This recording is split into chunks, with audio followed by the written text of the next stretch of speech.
in the chronicles of the ancient dynasty of the Sassanida, who reigned for about 400 years, from Persia to the borders of China. Beyond the great river Ganges itself, we read the praises of one of the kings of this race, who was said to be the best monarch of his time.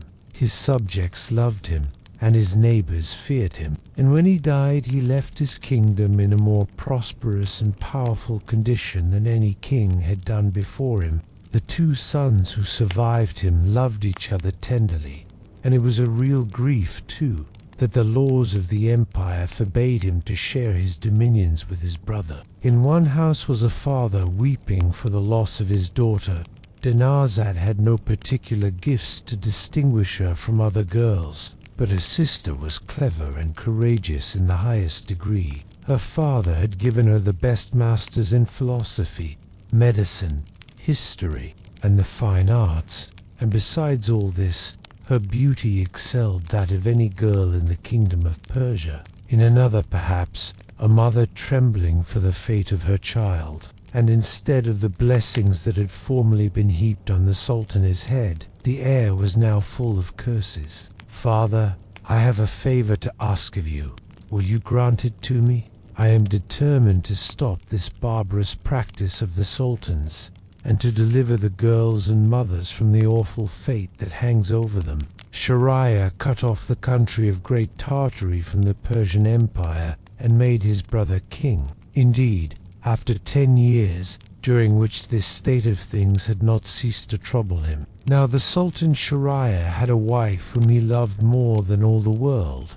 "What has put such a thing into your head? You ought to know by this time what it means to be the Sultan's bride," and went sadly to the palace to tell the Sultan that the following evening he would bring him, and his greatest happiness was to surround her with splendor, and to give her the finest dresses and the most beautiful jewels. "If I fail, my death will be a glorious one, and if I succeed, I shall have done a great service to my country." It was therefore with the deepest shame and sorrow that he accidentally discovered, after several years, that she had deceived him completely, and her whole conduct turned out to have been so bad, even the sad fate that awaits her could not hold her back. "Remember, you will have to take her life yourself." So the Sultan told the Grand Vizier he might bring his daughter as soon as he liked. "If you refuse, I swear that your head shall pay forfeit."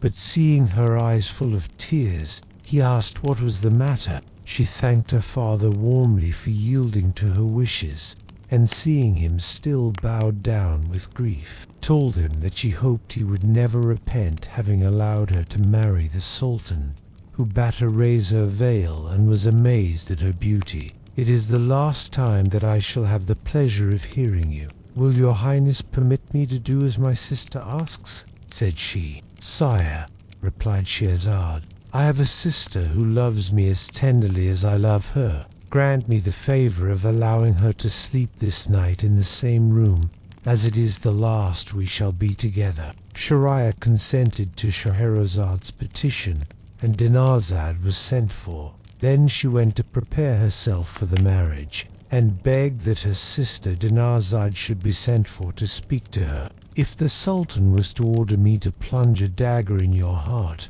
I should have to obey. What a task for a father! Ah, if you do not fear death, fear at any rate the anguish you would cause me. Why are you so resolved upon your own ruin? And I implore you, by all the affection you bear me, to allow the honor to fall upon me. My father is going to take me to the palace to celebrate my marriage with the Sultan, so that I may have your company during the last night I am alive. When His Highness receives me, I shall beg him, as a last favor, to let you sleep in our chamber. If, as I hope, he grants me my wish, be sure that you wake me an hour before the dawn and speak to me in these words. My sister, if you are not asleep, I beg you, before the sun rises, to tell me one of your charming stories. Then I shall begin, and I hope by this means to deliver the people from the terror that reigns over them." Dinarzad replied that she would do with pleasure what her sister wished. that he felt himself obliged to carry out the law of the land and ordered the Grand Vizier to put her to death. And he declared that he was quite sure that at bottom all women were as wicked as if you could only find them out, and that the fewer the world contained the better. The blow was so heavy that his mind almost gave way. So every evening he married a fresh wife and had her strung lad the following morning before the Grand Vizier, whose duty it was to provide these unhappy brides for the Sultan. The poor man fulfilled his task with reluctance, but there was no escape, and every day saw a girl married and a wife dead. This behavior caused the greatest horror in the town, where nothing was heard but cries and lamentations. The Grand Vizier himself was the father of 2 daughters, of whom the elder was called Scheherazade, and the younger. One day, when the Grand Vizier was talking to his eldest daughter, who was his delight and pride, Scheherazade said to him, "I can refuse you nothing," replied he. "That is just and reasonable." "Then listen, it would be an excellent thing to do," returned the Grand Vizier. "But how do you propose to accomplish it?" "My father," answered Scheherazade, "it is you who have to provide the Sultan daily with a fresh wife." "Have you lost your senses?" cried the Grand Vizier, starting back in horror. "Yes, my father, I know it well," replied she, "and I am not afraid to think of it." "It is of no use," said the Grand Vizier. "I shall never consent." Once again, "My father," said Scheherazade, "will you grant me what I ask?" "What are you still so obstinate?" exclaimed the Grand Vizier. But the maiden absolutely refused to attend to her father's words, and at length in despair the Grand Vizier was obliged to give way. The Sultan received this news with the greatest astonishment. "How have you made up your mind," he asked, "to sacrifice your own daughter to me?" "Sire," answered the Grand Vizier, "it is her own wish. Whatever the cost, I will obey you. Though a father, I am also your subject. Let there be no mistake." "Vizier," said the Sultan.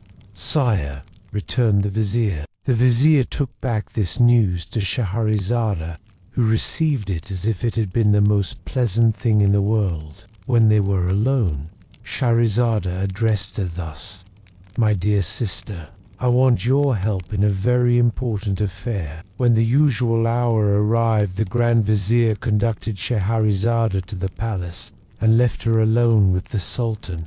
An hour before daybreak, Dinarzade awoke and exclaimed, as she had promised, "My dear sister, if you are not asleep, tell me, I pray you, before the sun rises, one of your charming stories." Scheherazade did not answer her sister, but turned to the Sultan. "Willingly," he answered. So Scheherazade began.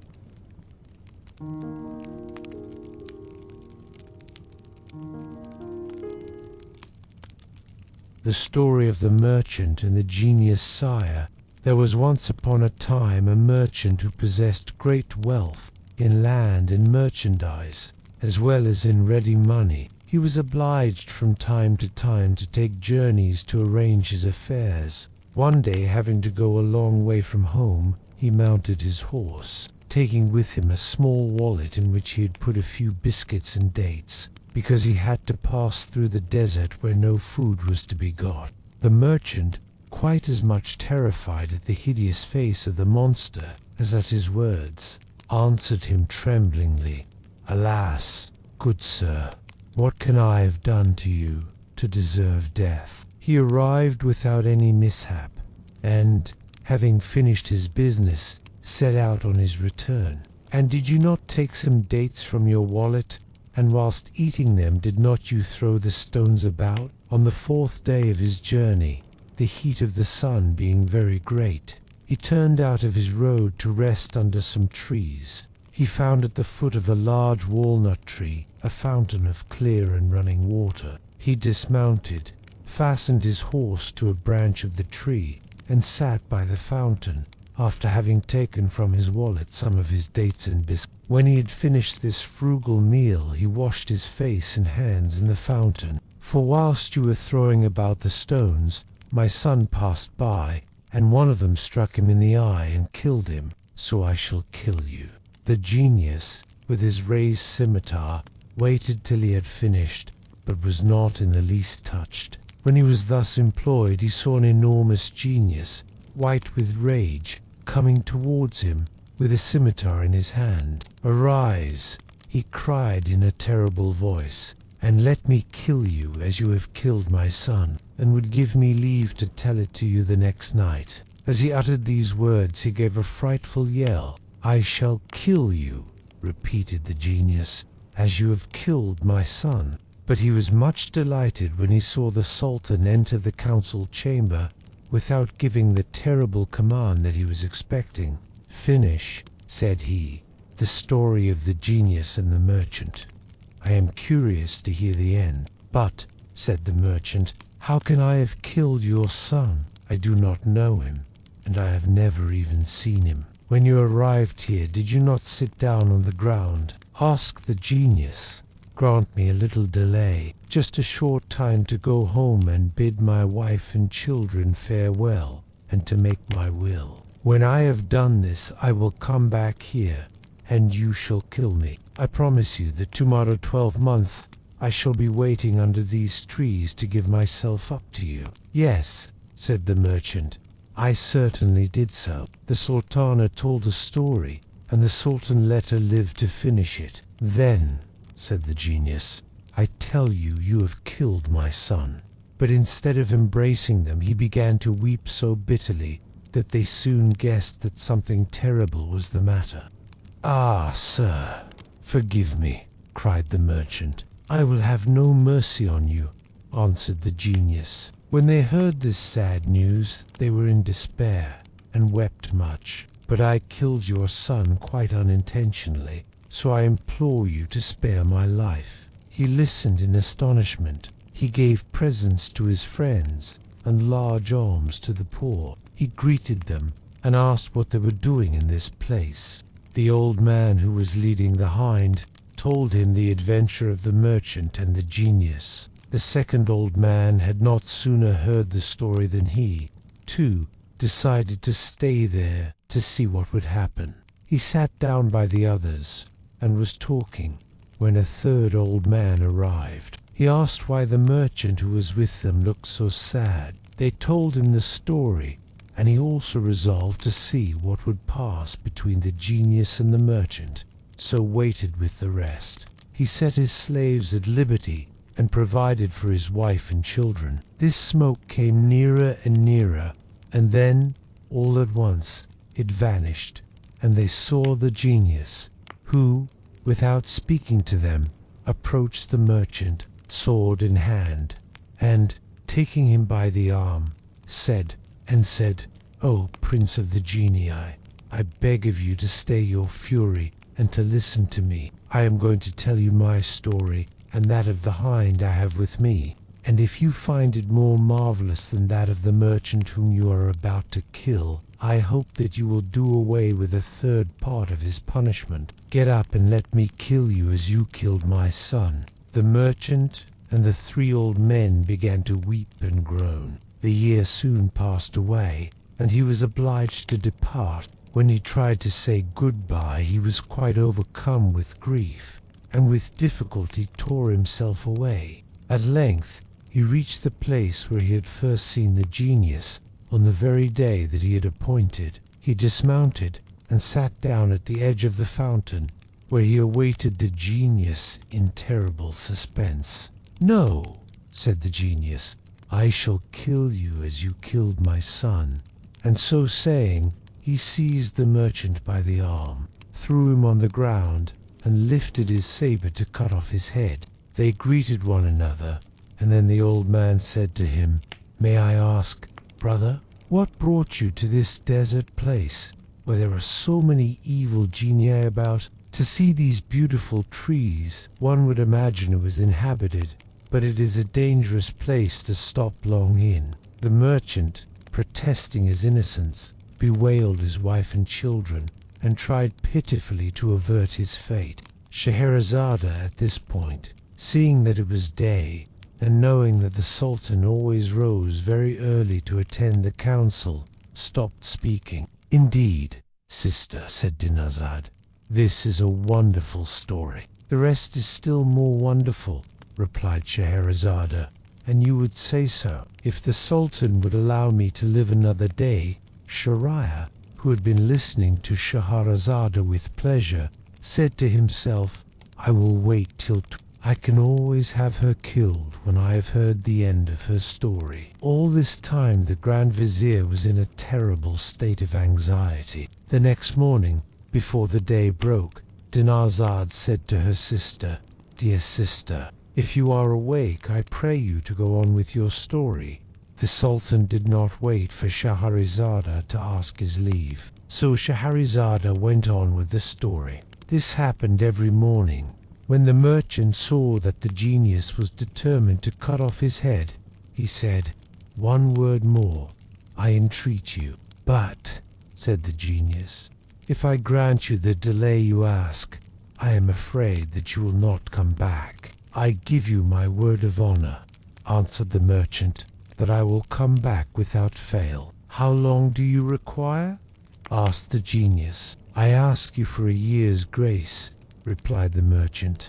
On this the genius left him near the fountain and disappeared. The merchant, having recovered from his fright, mounted his horse and went on his road. When he arrived home, his wife and children received him with the greatest joy. "Tell us, I pray you," said his wife, "what has happened?" "Alas," answered her husband, "I have only a year to live." Then he told them what had passed between him and the genius, and how he had given his word to return at the end of a year to be killed. The next day the merchant began to settle his affairs, and first of all to pay his debts. Whilst he was thus waiting, an old man leading a hind came towards him. The merchant told the old man why he was obliged to come there. "This is a most marvelous affair. I should like to be a witness of your interview with the genius." So saying, he sat down by the merchant. While they were talking, another old man came up, followed by 2 black dogs. They soon saw in the distance a thick smoke, like a cloud of dust. Then the old man leading the hind threw himself at the monster's feet. The genius considered some time, and then he said, "Very well, I agree to this."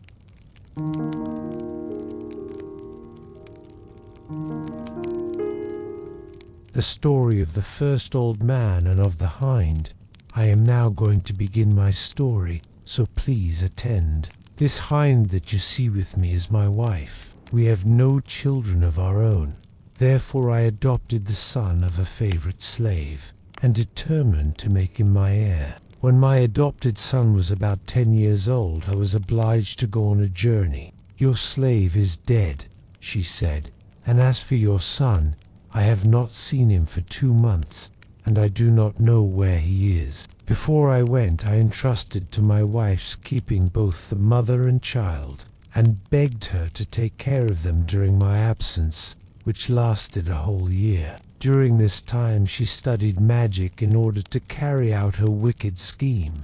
When she had learnt enough, she took my son into a distant place and changed him into a calf. Then she gave him to my steward, and told him to look after a calf she had bought. She also changed the slave into a cow, which she sent to my steward. My wife, however, took a great dislike to both mother and child, which she concealed from me till too late. It tried hard to break its cord and come to me. It threw itself at my feet, with its head on the ground, as if it wished to excite my pity and to beg me not to take away its life. When I returned, I inquired after my slave and the child. 8 months, however, passed, and still no tidings of him. Then the feast of Bairam came. He did so. The cow that he brought was my unfortunate slave. I bound her, but just as I was about to kill her, she began to low most piteously, and I saw that her eyes were streaming with tears. It seemed to me most extraordinary, and, feeling a movement of pity, I ordered the steward to lead her away and bring another. The next day the steward asked to speak to me in private. My wife, who was present, scoffed at my compassion, which made her malice of no avail. I smiled with joy at seeing him still alive, and I weep to think of his mother, who was sacrificed yesterday as a cow. To the second I also agree.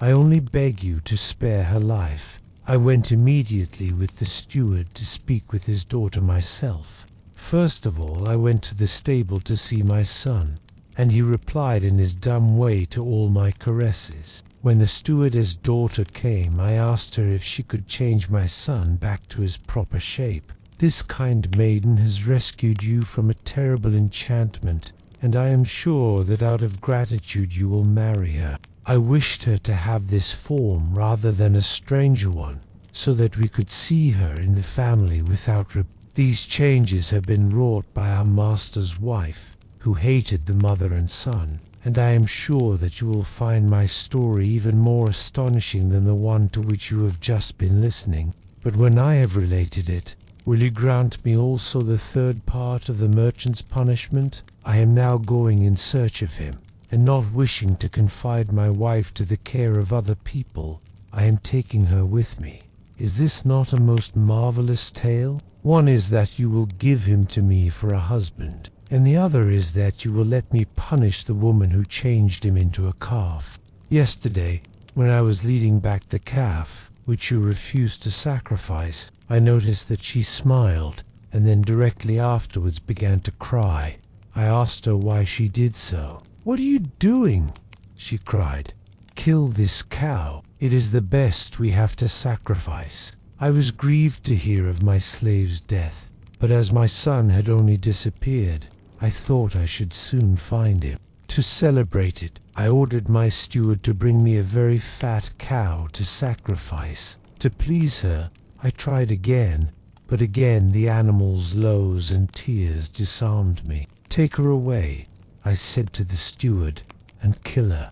"I cannot." The steward killed her, but on skinning her found that she was nothing but bones, although she appeared so fat. I was vexed.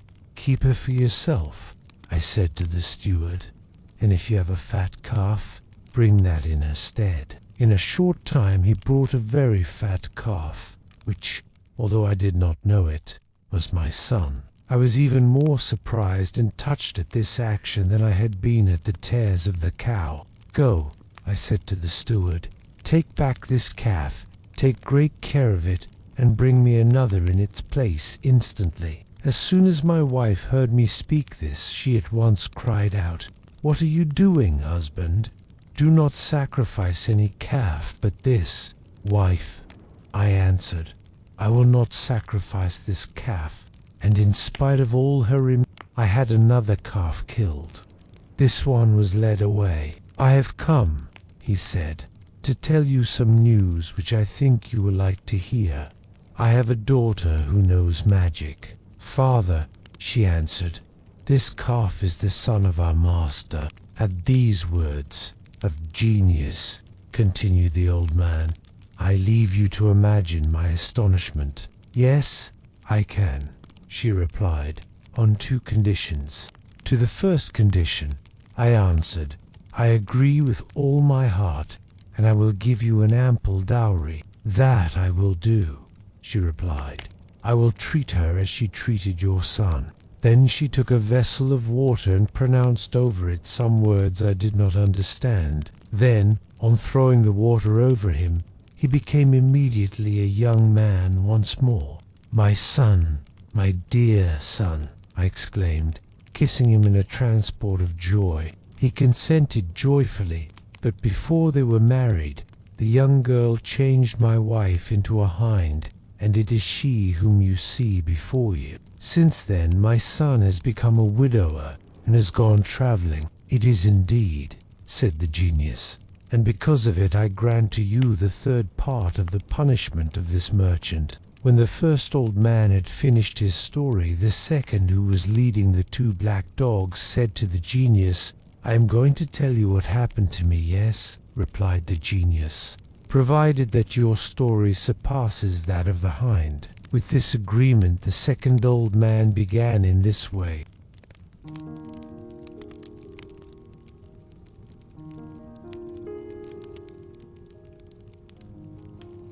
The story of the second old man, and of the two black dogs, great prince of the Genii. You must know that we are three brothers, these two black dogs and myself. Our father died, leaving us each 1,000 sequins. It would but renew my trouble to tell of all the misfortunes that have befallen me in a year, and have brought me to this state.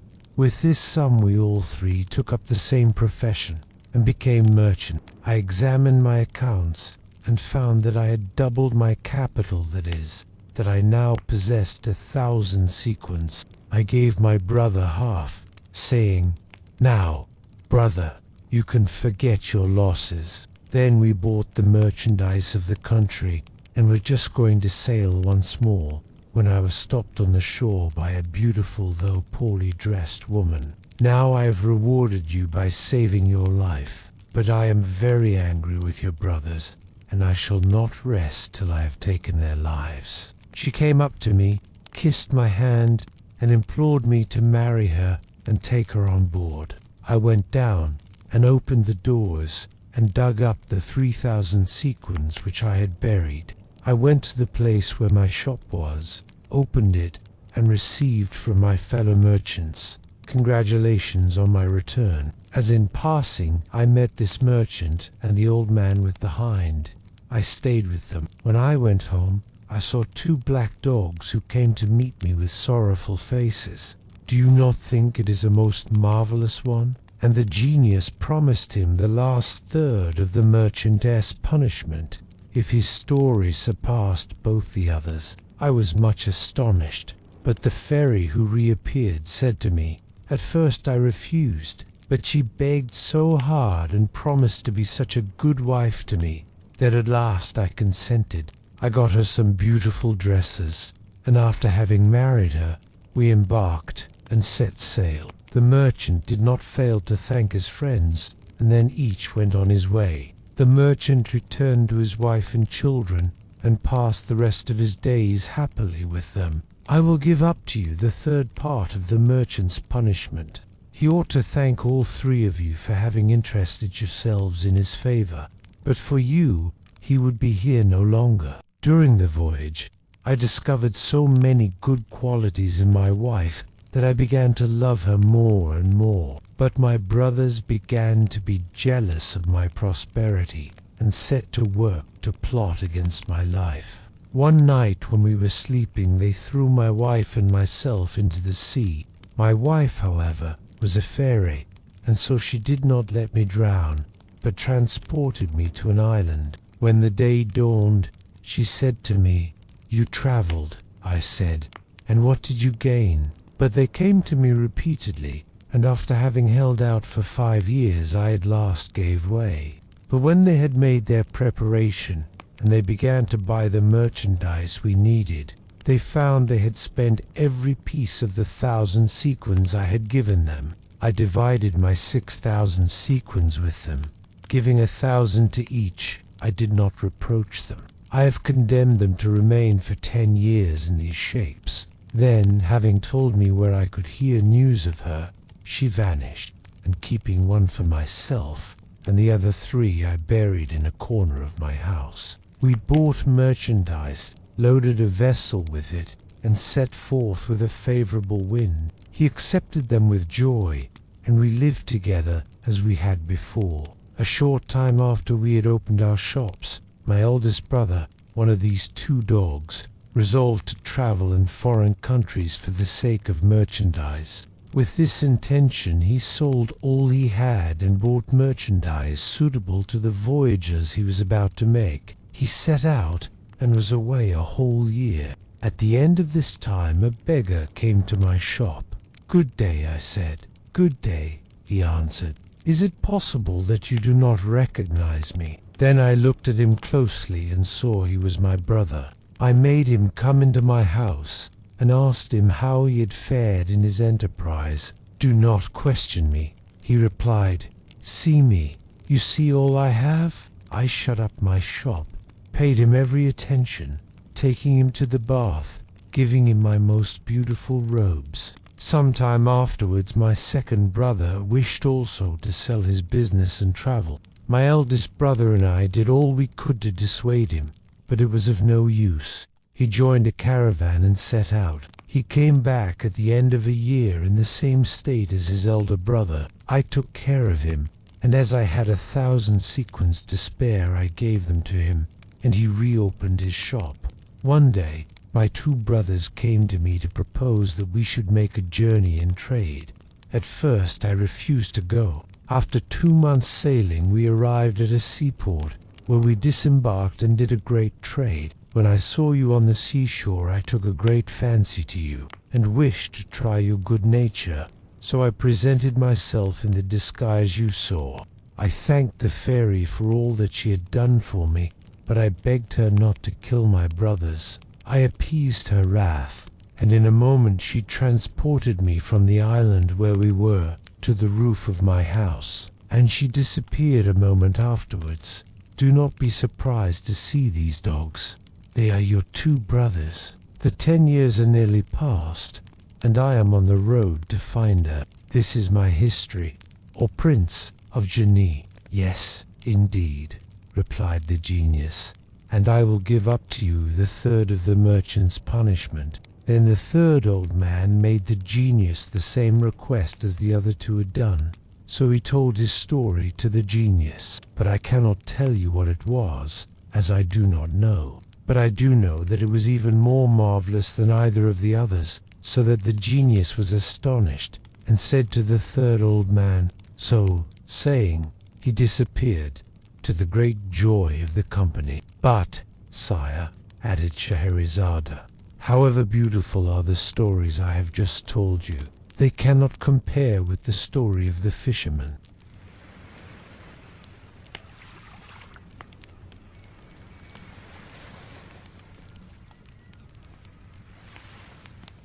The story of the fisherman, sire.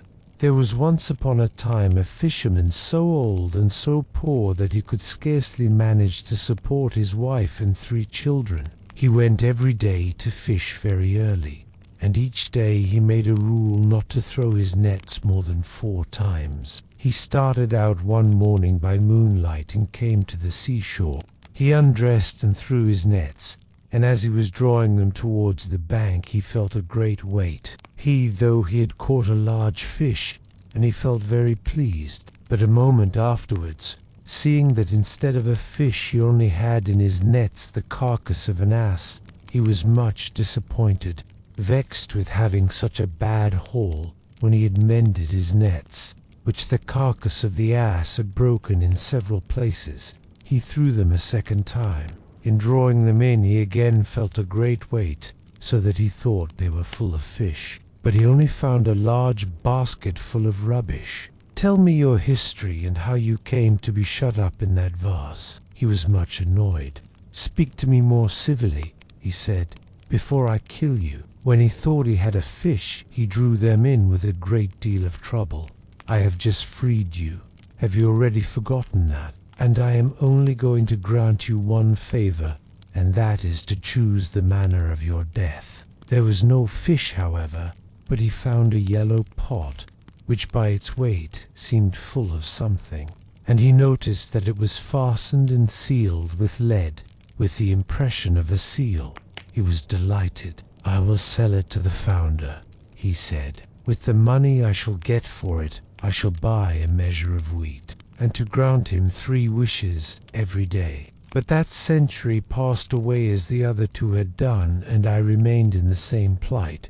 Choose quickly, you are wasting time. At last I grew angry at being captive for so long, and I vowed that if anyone would release me I would kill him at once, and would only allow him to choose in what manner he should die. That vase could not contain one of your feet even, and how could your whole body go in?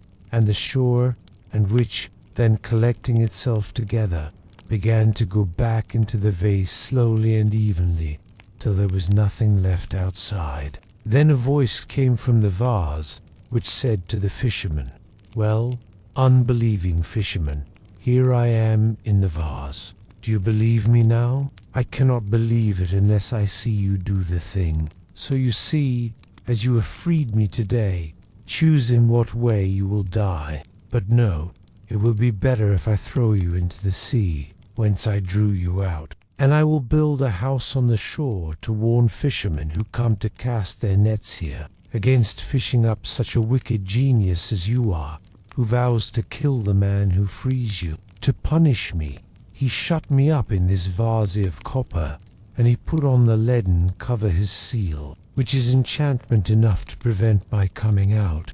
Listen, and I will tell you. Then he had the vase thrown into the sea. During the first period of my captivity, I vowed that if anyone should free me before 100 years were past, I would make him rich even after his death. But that century passed, and no one freed me. In the second century I vowed that I would give all the treasures in the world to my but he never came.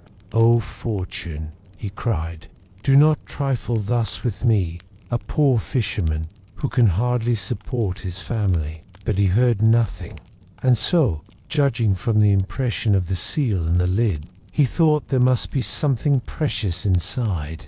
To find out, he took his knife, and with a little trouble he opened it. He turned it upside down, but nothing came out, which surprised him very much. He set it in front of him, and whilst he was looking at it attentively, such a thick smoke came out that he had to step back a pace or two. This smoke rose up to the clouds, and stretching over the sea and the shore, formed a thick mist, which caused the fisherman much astonishment. When all the smoke was out of the jar, it gathered itself together, and became a thick mass in which appeared a genius, twice as large as the largest giant. When he saw such a terrible-looking monster, the fisherman would like to have run away, but he trembled so with fright that he could not move a step. So saying, he threw away the rubbish, and after having washed his nets clean of the dirt, he threw them for the third time. But he only drew in stones, shells, and mud. He was almost in despair. Then he threw his nets for the fourth time. He examined the jar on all sides. He shook it to see if it would rattle. "Great king of the genii," cried the monster, "I will never again disobey you." At these words, the fisherman took courage. "What is this you are saying, great genius?" At this, the genius looked at the fisherman haughtily. "Alas, why should you kill me?" cried the fisherman. "No," answered the genius, "but that will not prevent me from killing you." "But what have I done to you?" asked the fisherman. "I cannot treat you in any other way," said the genius, "and if you would know why, listen to my story. I rebelled against the king of the jinn. In the third eye promised to make him a king to be always near him. The fisherman was very unhappy.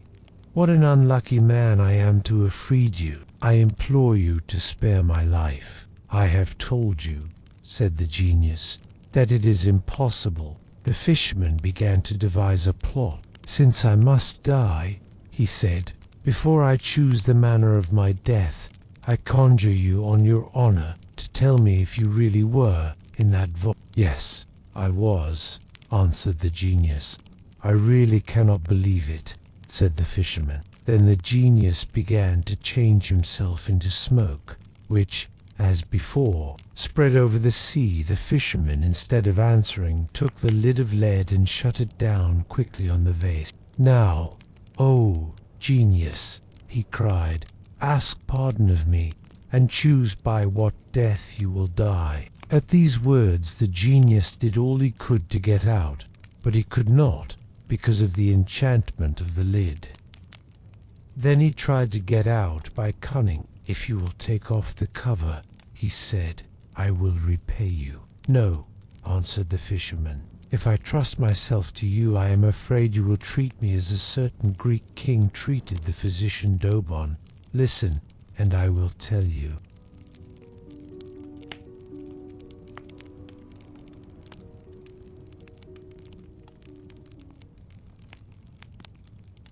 In the country of Zuman, in Persia, there lived a Greek king. This king was a leper, and all his doctors had been unable to cure him, when a very clever physician came to his court. He was very learned in all languages, and knew a great deal about herbs and medicines. As soon as he was told of the king's illness, he put on his best robe and presented himself before the king. "Sire," said he, "I know that no physician has been able to cure your majesty, but if you will follow my instructions, I will promise to cure you without any medicines or outward application." Then he made a bowl, and with these things he went the next day to the king. The king listened to this proposal. He struck it, and then it was hit back by the courtiers who were playing with him. The king, seeing him, called him, made him sit by his side, and showed him every mark of honor. The following day he continued to load him with favors. When he felt very hot, he stopped playing and went back to the palace, went into the bath, and did all that the physician had said. He grew extremely jealous of the physician and determined to bring about his ruin.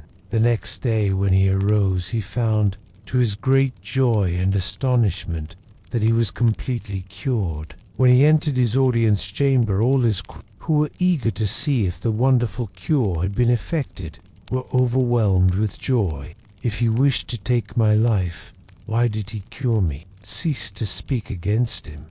I see what it is. You are jealous of him, but do not think that I can be turned against him. I remember well what a vizier said to King Sinbad, his master, to prevent him from putting the prince, his son, to death. If you are clever enough to do this, he said, I promise to make you and your descendants rich forever. You do not know that this physician is not a traitor come here to assassinate you. Where did you get them from?" Accordingly, the king mounted his horse and went into the place where he played. There the physician approached him with the bat he had made, saying, "Take this, sire, and strike the ball till you feel your hand and whole body in a glow." Then he stepped proudly back into the wall, which closed round him. The water was so clear that they could see the 4 kinds of fish swimming about in it. "I am going out alone, and do you stay here in my tent, and when my ministers come tomorrow, say I am not well, and cannot see them." The Sultan took off his state robe and put on his sword, and when he saw all was quiet in the camp, he set forth alone. When he came near to it, he saw it was a splendid palace of beautiful black polished marble, covered with steel as smooth as a mirror. "Do this each day till I return." They looked at them for some time, and then the Sultan ordered them to make a camp by the edge of the water. "Oh, that I could die, for I am too unhappy to wish to live any longer. When the remedy that is in the handle of the club is warmed by your hand, it will penetrate throughout your body. Then you must return to your palace, bathe, and go to sleep, and when you awake tomorrow morning you will be cured." He passed through a magnificent courtyard and still saw no one, though he called aloud several times, "And having heard your cry of distress, I am come to offer you my help. Whose is this palace, and why is it thus empty?" And at last saw a handsome young man, richly clothed, who was sitting on a throne raised slightly from the ground. His face was very sad. "These fish signify some mystery I must clear up." The physician went to his house and made a polo club, the handle of which he hollowed out, and put in it the drug he wished to use. He told him that he wished him to play at polo, and sofas covered with tapestry from Mecca, and the hangings of the most beautiful Indian stuffs of gold and silver. Then he found himself in a splendid room, with a fountain supported by golden lions. The water out of the lions' mouths turned into diamonds and pearls, and the leaping water almost touched a most beautifully painted dome. The palace was surrounded on 3 sides by magnificent gardens, little lakes, and woods. Birds sang in the trees, which were netted over to keep them always there. The king took the club and urged his horse after the ball which he had thrown. The physician Dobon entered the hall and bowed low to the ground.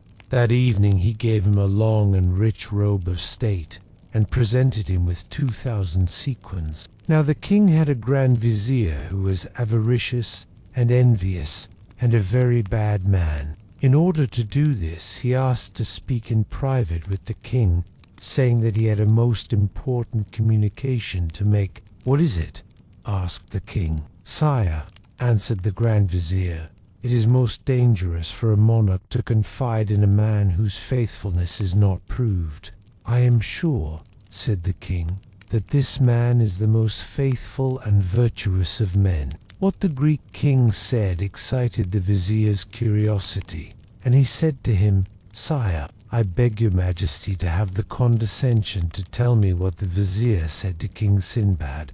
"This vizier," he replied, "told King Sinbad that one ought not believe everything that a mother-in-law says, and told him this story, and the fish were turned to cinders.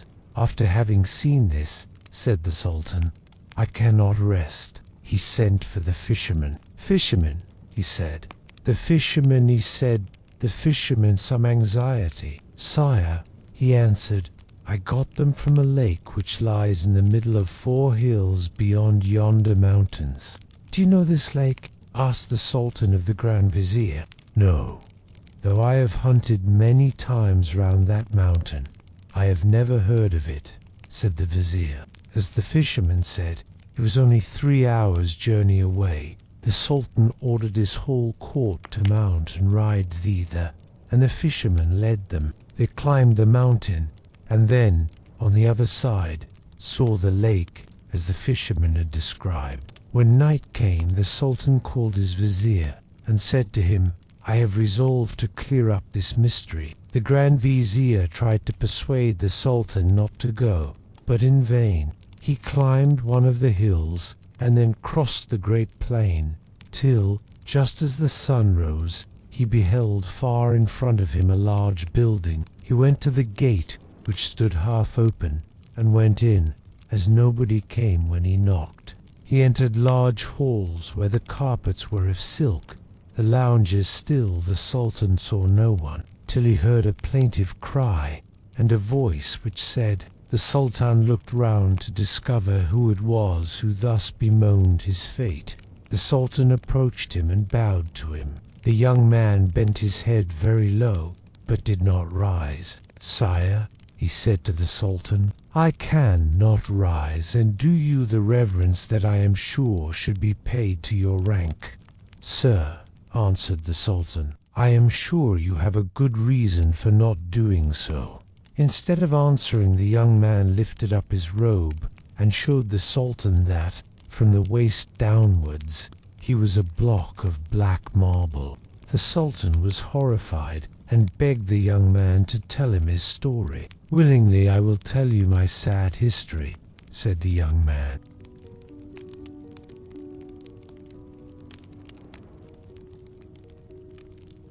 The story of the young king of the Black Isles. You must know, sire, that my father was Mahmud, the king of this country, the Black Isles, so called from the 4 little mountains which were once islands, while the capital was the place where now the great lake lies. My story will tell you how these changes came about. I believe she would like to kill him if she could, for she is an enchantress. She begged that she might build a palace in the garden where she wept and bewailed him for 2 years. My father died when he was 66, and I succeeded him.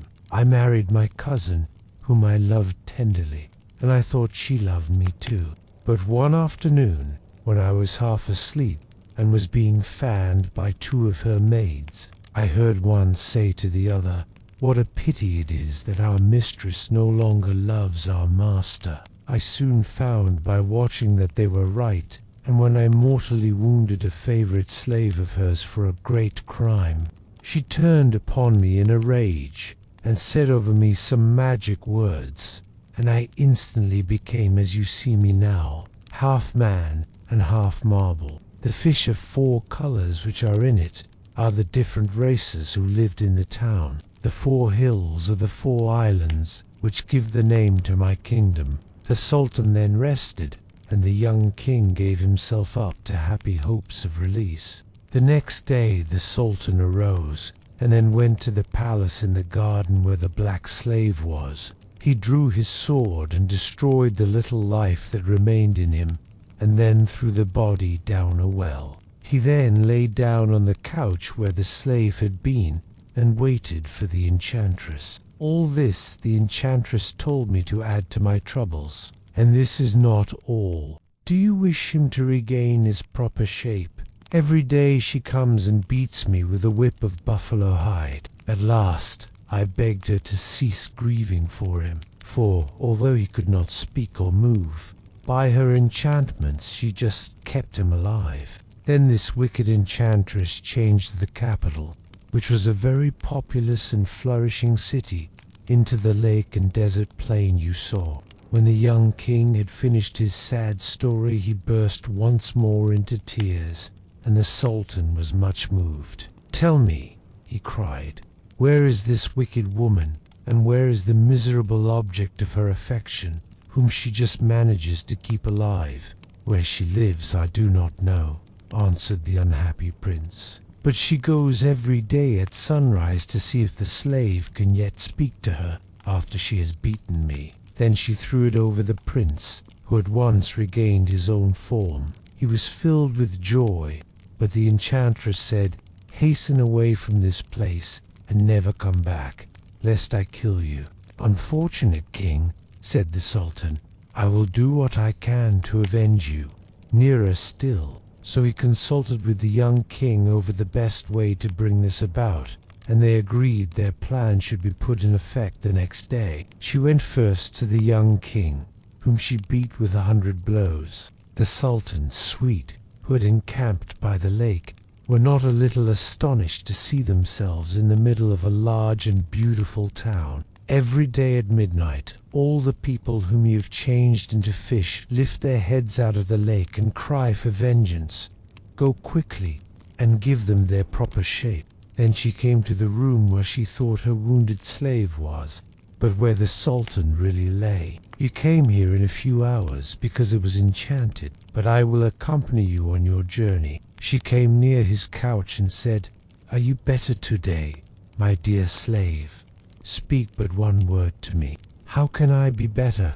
answered the Sultan, imitating the language of the Ethiopians, "when I can never sleep for the cries and groans of your husband," and told them all that had befallen him, and told them how he intended to adopt the young king as his heir. "What joy to hear you speak," answered the queen. "Yes," said the Sultan, "hasten to set him at liberty, so that I may no longer hear his cries." The queen at once went out and took a cup of water, and said over it some words that made it boil as if it were on the fire. So he hid himself to see the end of the Sultan's plan, and made him and his family happy for the rest of their days. The enchantress went back to the Palace of Tears and said, "Now I have done what you wished." "What you have done," said the Sultan, "is not enough to cure me." The enchantress hurried away and said some words over the lake. The fish then became men, women, and children, and the houses and shops were once more filled. As soon as she had disenchanted it, the queen went back to the palace. "Are you quite well now?" she said. "Come near," said the Sultan. She obeyed. Then he sprang up, and with one blow of his sword he cut her in two. Then he went and found the prince. "Rejoice," he said, "your cruel enemy is dead." The prince thanked him again and again. "And now," said the Sultan, "I will go back to my capital, which I am glad to find is so near yours." "So near mine," said the king of the Black Isles. "Do you know it is a whole year's journey from here?" "It will give me much pleasure if you will escort me," said the Sultan, "and as I have no children, I will make you my heir." The Sultan and the prince set out together, the Sultan laden with rich presents from the king of the Black Isles. The day after he reached his capital, the Sultan assembled his court. Then he gave each man presents in proportion to his rank. As for the fisherman, as he was the first cause of the deliverance of the young prince, the Sultan gave him much money. and made him and his family happy for the rest of their days. Strange conduct. The vizier, foreseeing what would happen, implored him to remember the condition their hostesses had imposed, and added in a whisper that if His Highness would only wait till morning, he could as Caliph summon the ladies to appear before him. But the Caliph, who was not accustomed to be contradicted, rejected this advice, and it was resolved after a little more talking that the question should be put by the porter. "Have you forgotten the one condition on which you were allowed to enter the house? Come quickly," she added, clapping her hands 3 times, and the words were hardly uttered, when 7 black slaves, each armed with a saber, but putting him aside, she addressed the others a second time, saying, "Answer me, who are you?" But when he heard her question, he began to breathe more freely, for he was convinced that she had only to learn his name and rank for all danger to be over. So he whispered hastily to the vizier, who was next to him, to reveal their secret. But the vizier, wiser than his master, wished to conceal from the public the affront they had received, and merely answered, "After all, we have only got what we deserved. Unless you tell me, truly you have not another moment to live. I can hardly think you are men of any position, whatever country you belong to, but are all 3 sons of kings, and of kings, too, whom the world holds in high esteem. Those that will tell us their histories and their reasons for coming here shall be allowed to leave unhurt. Those who refuse," and she paused, "your sister found me this morning in the place where I always stand waiting to be hired.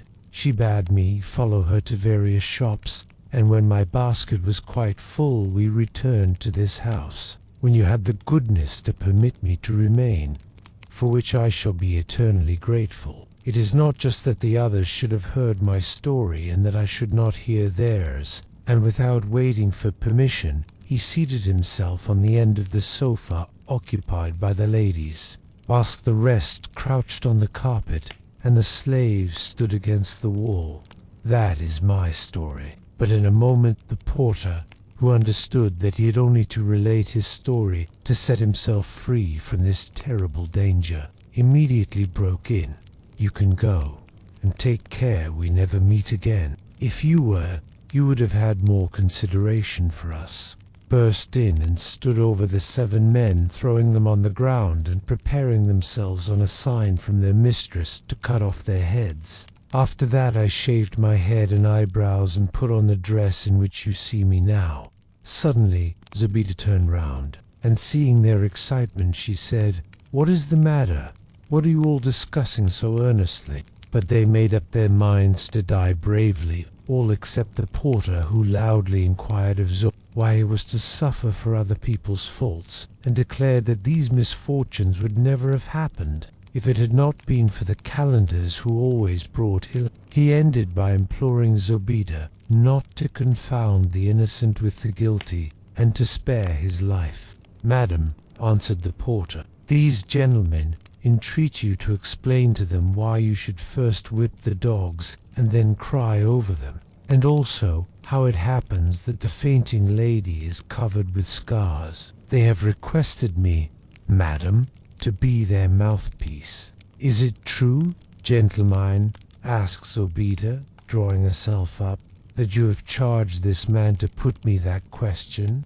"It is," they all replied, except Jafar, who was silent. "Is this," continued Zobeide, growing more angry every moment, "is this the return you make for the hospitality I have shown you?" The 7 culprits all thought their last hour had come, and the Caliph repented bitterly that he had not taken the vizier's advice. In spite of her anger, there was something so comic in the groans of the porter that Zobeide could not refrain from laughing. The Caliph, who was naturally very impatient, suffered far more than either of the others at feeling that his life was at the mercy of a justly offended lady. Meanwhile Zobeide had turned to the 3 calendars and inquired if, as they were all blind, they were brothers. "No, madam," replied one, "we are no blood relations at all, only brothers by our mode of life. And you, she asked, addressing another, were you born blind of one eye? No, Maddie, returned he. I became blind through a most surprising adventure, such as probably has never happened to anybody. Zobeida put the same question to the other two calendars and received the same answer. But, added the third, it may interest you, madam, to know that we are not men of low birth.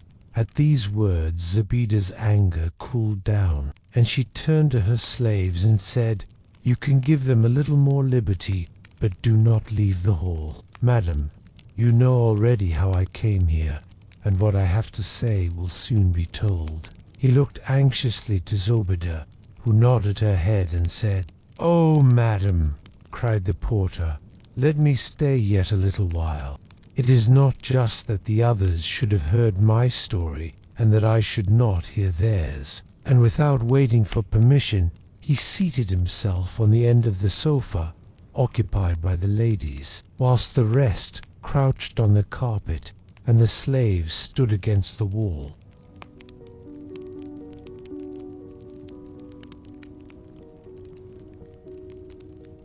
All right, friends, we've reached the end of tonight's tale, but on another night we'll return with the next chapter, the story of the first calender, the son of a king.